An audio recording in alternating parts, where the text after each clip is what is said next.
Soy Marta García Ayer y esto es La España del Futuro, una iniciativa del Foro de Marcas Renombradas Españolas y Crédito y Caución. Y vamos a conversar con líderes de las empresas españolas para analizar con ellos los retos a los que se enfrentan y a los que nos enfrentamos como país. Hablaremos de pasado, presente y futuro.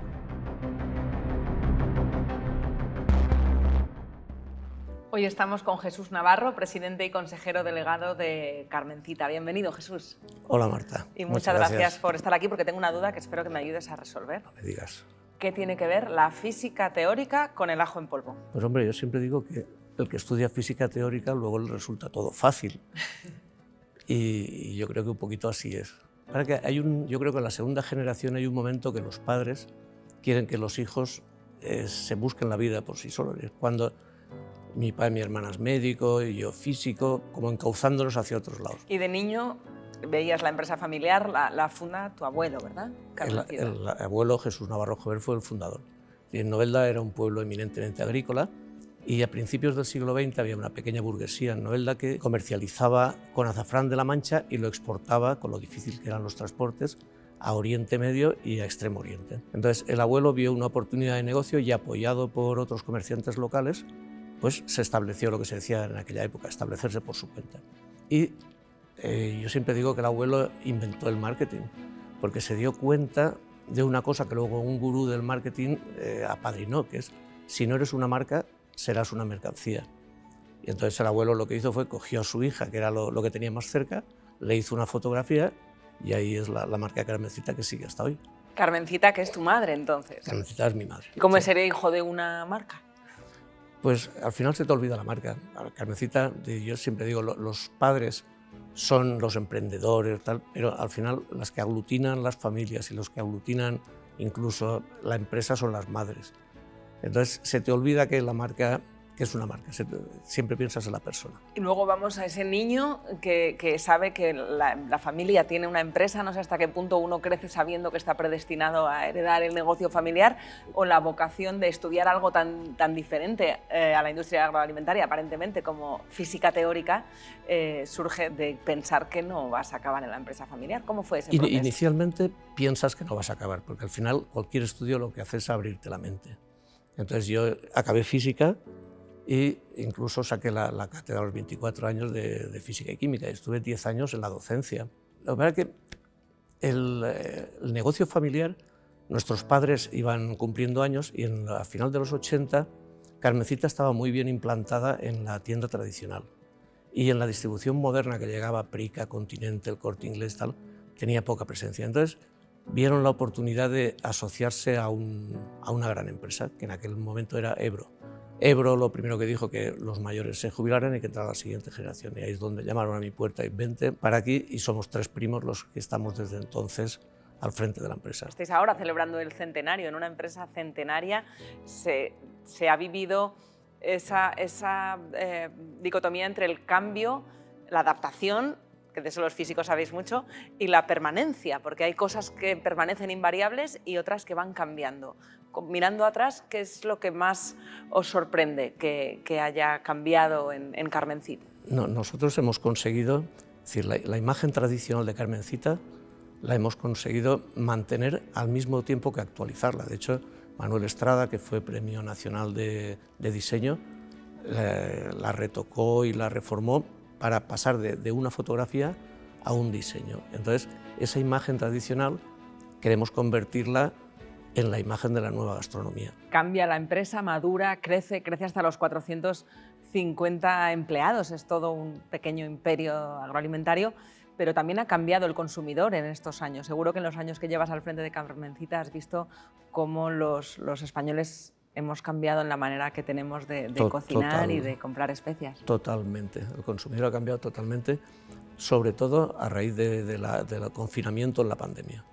Es decir, siempre pensamos que las especias son las hermanas pobres de la gastronomía, porque son productos que valen menos de 2 euros y además te duran 2 años, 3 años en la cocina. Parece que hay cierto miedo a usarla, además se usa en pizcas, y es un miedo cultural, porque en España, cuando hay buena carne, buen pescado, no le pongas nada, que es suficiente, pero cruzas la frontera a Francia la misma carne, el mismo pescado, tienes mostazas, pimientas, salsas y de todo. Y eso el consumidor más joven es el que se ha ido adaptando al consumo de todas las especies. Es verdad que hemos crecido con esa idea de que si el producto es bueno, echarle cualquier cosa es para engañar. Es para ¿no? engañar, sí. De hecho, en España el consumo aumenta de norte a sur. Es decir, el consumo per cápita mayor de España es Canarias. Luego Andalucía, Madrid, Levante, y los del norte, sobre todo el norte centro y Galicia, usan muy poquitas especias porque tienen muy buen pescado y muy buena carne. ¿Y qué influencia fue la pandemia? ¿Es porque al estar encerrados en el confinamiento nos pusimos todos a cocinar más? ¿Hubo un furor con las harinas? También con la levadura, que de la levadura vosotros locura. sabéis mucho. La gente se puso a cocinar, tenía a los niños en casa, tenía que ir variando los platos, había que cocinar variado. De hecho, yo creo que el año de la pandemia crecimos un 25%. ¿Y eso cómo se gestiona internamente? Eso, porque entiendo una locura porque que no estabais además, preparados para algo así. No, porque además con todo el problema de transporte que había, cuando había contenedor no había barco, cuando había barco no había contenedor. Y el packaging también fue un problema. Sí, totalmente. Y entonces conseguimos que todas las empresas que nos suministraban a nosotros fueran consideradas de primera necesidad. Y fue un ejercicio muy interesante porque temas de tesorería, temas de stocks, hubo que actualizar todo muy bien y muy al día. Claro, y cuando uno va al supermercado y ve el lineal de las especias, o en casa, en ese cajón o armario que todos tenemos con la última vez que compramos canela y no nos acordamos de dónde es ese bote, normalmente no pensamos que detrás hay un trabajo de innovación y de I+D. La I+D parece que la asociamos al sector tecnológico. Sí. Y en el sector agroalimentario, ¿vosotros tenéis mucha I+D? Tenemos un departamento en concreto de I+D orientado en dos sentidos. Por un lado, a los productos que son puros, como te decía antes, ir eliminándoles alérgenos, eliminando aditivos, poniendo solo productos naturales, y por otro lado, las mezclas de producto o incluso el tipo de envase. Por ejemplo, ahora lo que hemos introducido es el nombre en el tapón, porque hasta ahora las especias siempre estaban encima de la encimera, pero ahora últimamente siempre están en un cajón. Tú abrías el cajón y aunque colocamos distintos colores para distintas gamas de especias, pues ahora ya lleva el nombre de la especia en el tapón. Son cambios culturales que hacemos, me declaro culpable también de los cajones, a mí me va a venir muy bien ese cambio. Y a la hora de desarrollar nuevos productos, ¿se puede innovar en el campo de las especias? Porque uno diría que, bueno, que la levadura es la que es, el azafrán es el que es. ¿Cómo se innova? Es difícil, es ir encontrando mezclas, porque especias hay las que hay, 60, 80, no hay más. Lo único es buscar la mejor calidad, pero sobre todo la innovación viene en las mezclas de las distintas culturas gastronómicas. ¿Y estáis preparando algún lanzamiento, algo distinto que se salga de lo que estamos más acostumbrados a conocer como Carmencita? De momento vamos a lanzar unas mezclas nuevas que las vamos a llamar Carmencita en 1923, que va a ser un pequeño homenaje a estos 100 años, no ya un homenaje a nosotros, sino un homenaje a todos los trabajadores, todas las familias y todas nuestras familias que han trabajado en Carmencita a lo largo de los 100 años. Serán unos productos muy gourmet y que irán a un sector reducido. Y luego tenemos un producto que llamamos mano de santo. Mano de santo. Mano de santo. Es un complemento alimenticio cuyo objetivo es eliminar la resaca. Esto más que para antes de comer, es más para la sobremesa. Para ¿no? la sobremesa, exactamente. Bueno, es también sector agroalimentario esto, no se suele asociar, se asocia más a ocio, pero ¿hay fronteras entre la alimentación, bebidas? Lo que se nos sale es del sector del supermercado donde están las especias. Las especias solemos estar con las salsas, los aceites, la sal, y esto se nos va al sector de bebidas, que es donde queremos que esté. No queremos que esté con los refrescos, con Red Bull, queremos que esté al lado del alcohol. Porque cuando uno está en la carnicería y va y compra pollo, tal, siempre piensa qué especia va a necesitar. Entonces, cuando uno compra alcohol, pues que piense también que mano de santo es lo que le va a quitar la resaca. Bueno, con ese nombre no se nos va a olvidar para qué es.